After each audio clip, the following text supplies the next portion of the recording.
Chapitre 2. Le pour et le contre. À l'époque où cet événement se produisirent, je revenais d'une exploration scientifique entreprise dans les mauvaises terres du Nebraska, aux États-Unis. En ma qualité de professeur suppléant au Muséum d'histoire naturelle de Paris, le gouvernement français m'avait joint à cette expédition. Après 6 mois passés dans le Nebraska, chargé de précieuses collections, j'arrivais à New York vers la fin de mars. Mon départ pour la France était fixé au 1er jour de mai. Je m'occupais donc, en attendant, de classer mes richesses minéralogiques, botaniques et zoologiques quand arriva l'incident du Scotia. J'étais parfaitement au courant de la question à l'ordre du jour, et comment ne l'aurais-je pas été? J'avais lu et relu tous les journaux américains et européens sans être plus avancé. Ce mystère m'intriguait. Dans l'impossibilité de me former une opinion, je flottais d'un extrême à l'autre. Qu'il y eût quelque chose, cela ne pouvait être douteux, et les incrédules étaient invités à mettre le doigt sur la plaie du Scotia. À mon arrivée à New York, la question brûlait. L'hypothèse de l'îlot flottant, de l'écueil insaisissable, soutenue par quelques esprits peu compétents, était absolument abandonnée. Et, en effet, à moins que cet écueil n'eût une machine dans le ventre, comment pouvait-il se déplacer avec une rapidité si prodigieuse? De même fut repoussée l'existence d'une coque flottante, d'une énorme épave, et toujours à cause de la rapidité du déplacement. Restaient donc 2 solutions possibles de la question, qui créaient 2 clans très distincts de partisans. D'un côté, ceux qui tenaient pour un monstre d'une force colossale. De l'autre, ceux qui tenaient pour un bateau sous-marin d'une extrême puissance motrice. Or, cette dernière hypothèse, admissible après tout, ne put résister aux enquêtes qui furent poursuivies dans les 2 mondes. Qu'un simple particulier eût à sa disposition un tel engin mécanique, c'était peu probable. Où et quand l'eût-il fait construire et comment aurait-il tenu cette construction secrète? Seul un gouvernement pouvait posséder une pareille machine destructive, et, en ces temps désastreux où l'homme s'ingénie à multiplier la puissance des armes de guerre, il était possible qu'un État essayât à l'insu des autres ce formidable engin. Après les chassepots, les torpilles, après les torpilles, les béliers sous-marins, puis la réaction. Du moins, je l'espère. Mais l'hypothèse d'une machine de guerre tomba encore devant la déclaration des gouvernements. Comme il s'agissait là d'un intérêt public, puisque les communications transocéaniennes en souffraient, la franchise des gouvernements ne pouvait être mise en doute. D'ailleurs, comment admettre que la construction de ce bateau sous-marin eût échappé aux yeux du public? Garder le secret dans ces circonstances est très difficile pour un particulier et certainement impossible pour un État dont tous les actes sont obstinément surveillés par les puissances rivales. Donc, après enquête faite en Angleterre, en France, en Russie, en Prusse, en Espagne, en Italie, en Amérique, voire même en Turquie, l'hypothèse d'un monitor sous-marin fut définitivement rejetée. À mon arrivée à New York, plusieurs personnes m'avaient fait l'honneur de me consulter sur le phénomène en question. J'avais publié en France un ouvrage in-quarto en 2 volumes intitulé « Les mystères des grands fonds sous-marins ». Ce livre, particulièrement goûté du monde savant, faisait de moi un spécialiste dans cette partie assez obscure de l'histoire naturelle. Mon avis me fut demandé. Tant que je pus nier la réalité du fait, je me renfermais dans une absolue négation. Mais bientôt, collé au mur, je dus m'expliquer catégoriquement. Et même, l'honorable Pierre Aronnax, professeur au Muséum de Paris, fut mis en demeure par le New York Herald de formuler une opinion quelconque. Je m'exécutais. Je parlais, faute de pouvoir me taire. Je discutais la question sous toutes ses faces, politiquement et scientifiquement, et je donne ici un extrait d'un article très nourri que je publiais dans le numéro du 30 avril. Ainsi donc, disais-je, après avoir examiné une à une les diverses hypothèses, toute autre supposition étant rejetée, il faut nécessairement admettre l'existence d'un animal marin d'une puissance excessive. Les grandes profondeurs de l'océan nous sont totalement inconnues. La sonde n'a su les atteindre. Que se passe-t-il dans cet abîme reculé? Quels êtres habitent et peuvent habiter à 12 ou 15 milles au-dessous de la surface des eaux? Quel est l'organisme de cet animal? On saurait à peine le conjecturer. Cependant, la solution du problème qui m'est soumis peut affecter la forme du dilemme.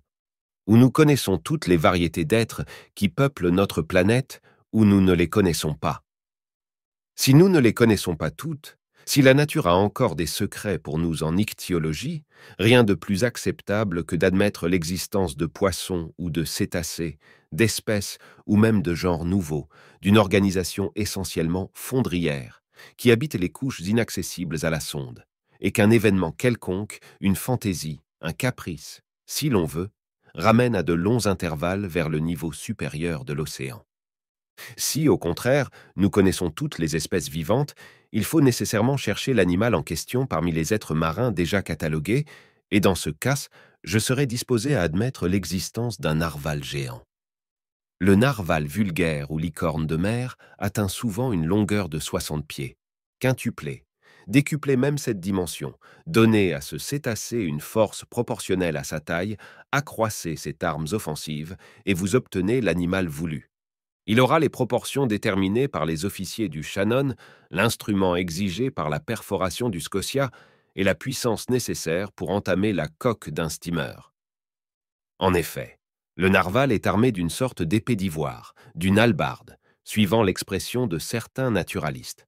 C'est une dent principale qui a la dureté de l'acier. On a trouvé quelques-unes de ces dents implantées dans le corps des baleines, que le narval attaque toujours avec succès. D'autres ont été arrachées, non sans peine, de carènes de vaisseaux qu'elles avaient percées d'outre en outre, comme un forêt perce un tonneau. Le musée de la faculté de médecine de Paris possède une de ces défenses longues de 2 mètres 25 cm et large de 48 cm à sa base. Eh bien, supposez l'arme 10 fois plus forte et l'animal 10 fois plus puissant, lancez-le avec une rapidité de 20 milles à l'heure. Multipliez sa masse par sa vitesse et vous obtenez un choc capable de produire la catastrophe demandée. Donc, jusqu'à plus amples informations, j'opinerais pour une licorne de mer, de dimension colossale, armée, non plus d'une hallebarde, mais d'un véritable éperon comme les frégates cuirassées ou les rames de guerre, dont elle aurait à la fois la masse et la puissance motrice. Ainsi s'expliquerait ce phénomène inexplicable, à moins qu'il n'y ait rien, en dépit de ceux qu'on a entrevus, vus, sentis et ressentis, ce qui est encore possible. Ces derniers mots étaient une lâcheté de ma part, mais je voulais jusqu'à un certain point couvrir ma dignité de professeur et ne pas trop prêter à rire aux Américains, qui rient bien quand ils rient. Je me réservais une échappatoire. Au fond, j'admettais l'existence du monstre. Mon article fut chaudement discuté, ce qui lui valut un grand retentissement. Il rallia un certain nombre de partisans. La solution qu'il proposait, d'ailleurs, laissait libre carrière à l'imagination. L'esprit humain se plaît à ces conceptions grandioses d'êtres surnaturels. Or, la mer est précisément leur meilleur véhicule, le seul milieu où ces géants, près desquels les animaux terrestres, éléphants ou rhinocéros, ne sont que des nains, puissent se produire et se développer. Les masses liquides transportent les plus grandes espèces connues de mammifères, et peut-être recèlent-elles des mollusques d'une incomparable taille, des crustacés effrayants à contempler tels que seraient des homards de 100 mètres ou des crabes pesant 200 tonnes. Pourquoi non? Autrefois, les animaux terrestres, contemporains des époques géologiques, les quadrupèdes, les quadrumanes, les reptiles, les oiseaux étaient construits sur des gabarits gigantesques. Le Créateur les avait jetés dans un moule colossal que le temps a réduit peu à peu. Pourquoi la mer, dans ses profondeurs ignorées, n'aurait-elle pas gardé ces vastes échantillons de la vie d'un autre âge, elle qui ne se modifie jamais, alors que le noyau terrestre change presque incessamment? Pourquoi ne cacherait-elle pas dans son sein les dernières variétés de cette espèce titanesque, dont les années sont des siècles, et les siècles des millénaires? Mais je me laisse entraîner à des rêveries qu'il ne m'appartient plus d'entretenir. Trêve à ces chimères que le temps a changées pour moi en réalité terribles. Je le répète, l'opinion se fit alors sur la nature du phénomène, et le public admit sans conteste l'existence d'un être prodigieux qui n'avait rien de commun avec les fabuleux serpents de mer. Mais si les uns ne virent là qu'un problème purement scientifique à résoudre, les autres, plus positifs, surtout en Amérique et en Angleterre, furent d'avis de purger l'océan de ce redoutable monstre afin de rassurer les communications transocéaniennes. Les journaux industriels et commerciaux traitèrent la question principalement à ce point de vue. La Shipping and Mercantile Gazette, Le Lloyd, le paquebot, la revue maritime et coloniale, toutes les feuilles dévouées aux compagnies d'assurance qui menaçaient d'élever le taux de leurs primes furent unanimes sur ce point. L'opinion publique s'étant prononcée, les États de l'Union se déclarèrent les premiers. On fit à New York les préparatifs d'une expédition destinée à poursuivre le narval. Une frégate de grande marche, l'Abraham Lincoln, se mit en mesure de prendre la mer au plus tôt. Les arsenaux furent ouverts au commandant Farragut, qui pressa activement l'armement de sa frégate.